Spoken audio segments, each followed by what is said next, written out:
જો આજે હું વીડીપારે સ્નેહ મિલનમાં ન આવી હોત ને તો આજે મને મારી માતા ન મળત. મારી એકની નહીં પણ અમારા સૌના માતા એવા ગીતાબેન મંગોડી કે જે અમારી સંસ્થાના ટ્રસ્ટી છે.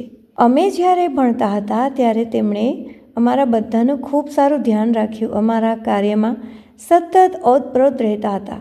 હવે થયું એવું કે હું જ્યારે ત્યાં અભ્યાસ કરતી હતી ત્યારે લગભગ 12th સ્ટાન્ડર્ડમાં મને અસ્થમાની બીમારી આવી અને અસ્થમાની બીમારીમાં સૌથી વધારે જો કોઈએ કેર કરી હોય તો એ છે ગીતાબેન મંગોડી.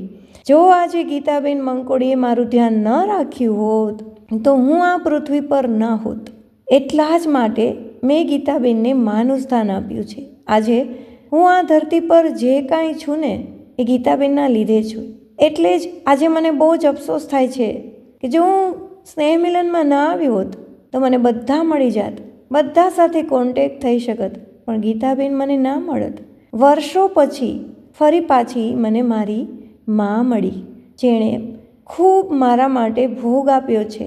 હોસ્ટેલમાં રહીને કેર કરવી એ ખૂબ અઘરું હતું, પરંતુ છતાં પણ સગ્ગી માને ભૂલાવી દે એવી કેર કરી હતી.